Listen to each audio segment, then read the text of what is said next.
আসসালামু আলাইকুম। আশা করি সবাই ভালো আছেন।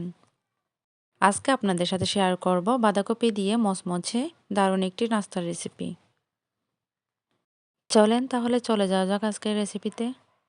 কপির পাকোড়া বানানোর জন্য বাঁধাকপি কেটে ধুয়ে পানি ঝরিয়ে নিয়েছি। দিয়ে দিচ্ছি মরিচ কুচি, পেঁয়াজ কুচি, 1 টেবিল চামচ পরিমাণ লবণ, 1 টেবিল চামচ পরিমাণ মরিচের গুঁড়া, 1 টেবিল চামচ পরিমাণ মশলার গুঁড়া, সামান্য পরিমাণে হলুদ আর দিয়ে দিচ্ছি একটা ডিম। এখন দিয়ে দিচ্ছি 1 কাপ পরিমাণ ময়দা। আপনারা ময়দার পরিবর্তে আটা দিয়েও নাস্তাটা তৈরি করতে পারেন। এখন আমি সব উপকরণগুলো হাত দিয়ে ভালো করে মিক্স করে নিচ্ছি। আপনারা যদি এখানে 2টা ডিম দেন তাহলে আমি যে এক্সট্রা পানি দিচ্ছি এই পানিটা দিতে হবে না।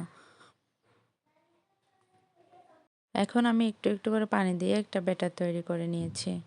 এটা খুব বেশি পাতলা বা খুব বেশি ড্রাই হবে না, দেখে বুঝতে পারতেছেন। এখন চুলায় একটা প্যান বসিয়ে দিয়ে পরিমাণ মতো তেল দিয়ে নিচ্ছি। তেলটা হালকা গরম হয়ে আসলে ছোট ছোট করে দিয়ে নিব।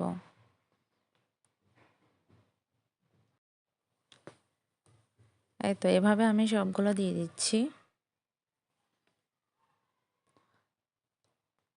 আপনারা সকাল বিকালের নাস্তায় বা গেস্ট আসলে ঝটপট এই নাস্তাটা বানিয়ে নিতে পারেন।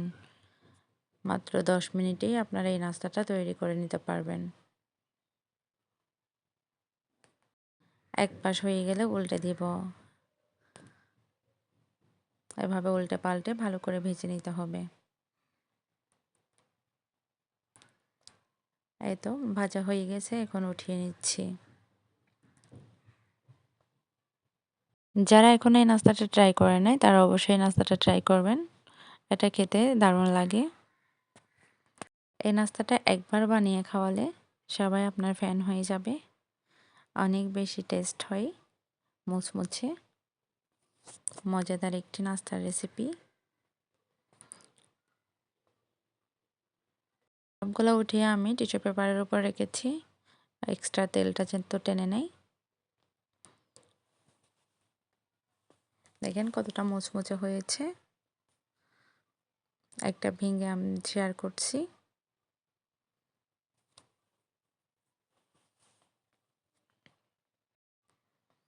আশা করছি আমার আজকের রেসিপিটা আপনাদের কাছে ভালো লাগবে। ভালো লাগলে অবশ্যই আমার চ্যানেলটি সাবস্ক্রাইব করে আমার সাথে থাকবেন। ধন্যবাদ সবাইকে।